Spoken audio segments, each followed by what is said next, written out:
Ce qui se passe en ce moment à l'intérieur de tout le monde, c'est qu'ils se demandent qui ils sont, et ils sont déprimés. La peur va jouer un rôle dans ta vie, mais tu décides combien. Tu peux passer toute ta vie à imaginer des fantômes, à t'inquiéter du chemin vers l'avenir, mais tout ce qu'il y aura jamais, c'est ce qui se passe ici, et les décisions que nous prenons dans ce moment, qui sont basées soit dans l'amour, soit dans la peur. Ce que vous voulez vraiment semble irréalisable et ridicule à atteindre, donc vous n'osez jamais le demander à l'univers. Car vous trouvez que vous rêvez beaucoup trop.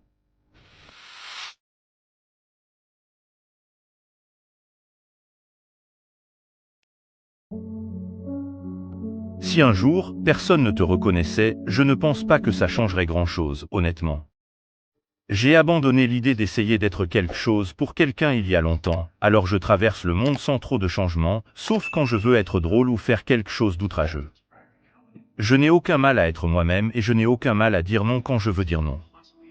Quand je ne ressens pas le besoin pressant de plaire à tout le monde, je ne suis pas méchant envers les gens, j'aime les gens. Je préfère largement dire bonjour et te demander ce que tu fais aujourd'hui que de prendre un selfie, car les selfies arrêtent le monde, tu sais, ils arrêtent la vie. Tu prends la photo et hop, elle va sur Instagram pour donner aux gens un faux sentiment de pertinence. Les gens parlent de dépression tout le temps. La différence entre la dépression et la tristesse, c'est que la tristesse vient du hasard, de ce qui est arrivé ou n'est pas arrivé pour toi, ou du chagrin, ou quoi que ce soit, et la dépression, c'est quand ton corps te dit « Je ne veux plus être ce personnage, je ne veux plus porter cet avatar que tu as créé dans le monde, c'est trop lourd pour moi. » Ton corps a besoin de dépression, il a besoin de se reposer profondément du personnage que tu as essayé de jouer. Je joue parce que je suis brisé en de nombreuses pièces, et jouer me donne la possibilité de réarranger ces pièces en 1000 choses différentes qui sont positives pour les gens à regarder. Mon père aurait pu être un grand comédien, mais il ne croyait pas que c'était possible pour lui, alors il a fait un choix conservateur.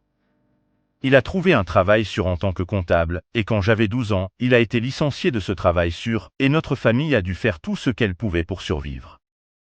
J'ai appris de nombreuses grandes leçons de mon père, dont la moindre n'est pas que tu peux échouer dans ce que tu ne veux pas, alors autant tenter ta chance dans ce que tu aimes.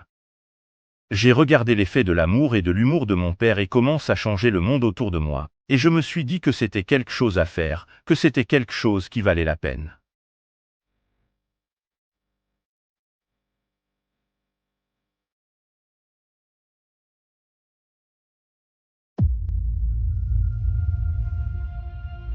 La peur va jouer un rôle dans ta vie, mais tu décides combien.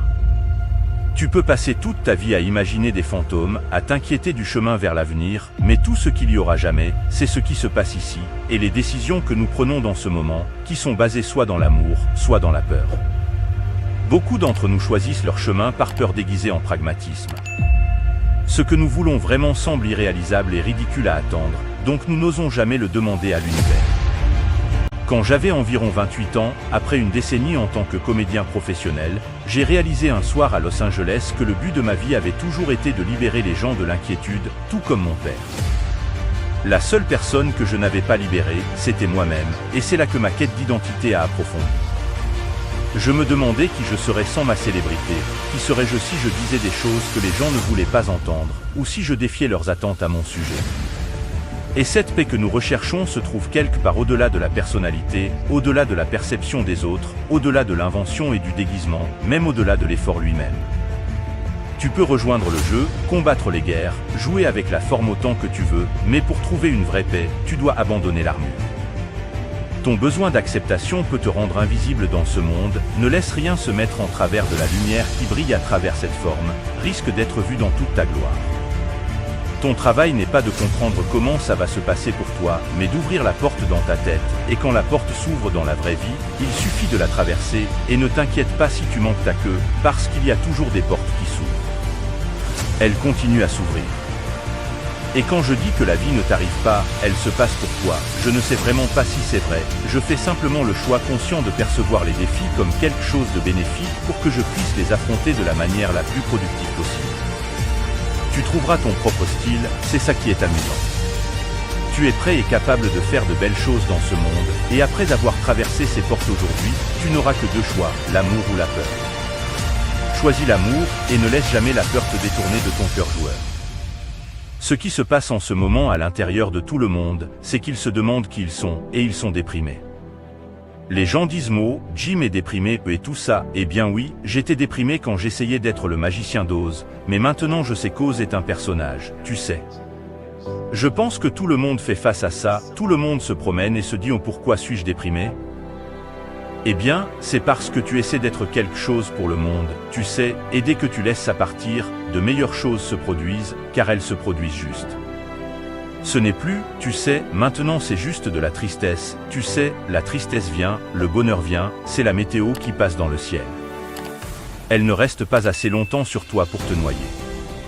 Il y a quelques mois, je me suis réveillé soudainement, et j'ai enfin compris. J'ai soudainement compris comment la pensée n'était qu'une chose illusoire et comment la pensée est responsable de la plupart, sinon de tout, de la souffrance que nous éprouvons. Et puis, j'ai soudainement eu l'impression que je regardais ces pensées d'un autre point de vue, et je me suis demandé qui est celui qui est conscient que je pense. Et soudain, j'ai été plongé dans ce sentiment expansif et incroyable de liberté, de moi-même, de mes problèmes. Tu sais, quand je vais me coucher la nuit, je ne suis pas juste un type qui va dormir. Je suis Jim Carrey, double lauréat des Golden Globes, qui va chercher un repos bien mérité. Et quand je rêve, je ne rêve pas de n'importe quel vieux rêve. Non, mon cher. Je rêve d'être Jim Carrey, acteur triple lauréat des Golden Globes, parce que alors je serais assez. Ça serait enfin vrai, et je pourrais arrêter cette terrible recherche de quelque chose qui, au fond de moi, ne me comblera pas. Alors prenez votre vie à deux mains et avancez seul. Écoutez, personne n'est là et ne sera là pour vous, si vous prétendez le contraire, je vous conseille de vous réveiller. Passez très souvent des moments d'introspection, agissez et entreprenez et réussissez. Cela ne sert à rien d'avoir des regrets, tâchez simplement d'avancer. Et gardez ceci à l'esprit, ne pas réussir est un manque de respect pour vos parents et pour vous. Merci.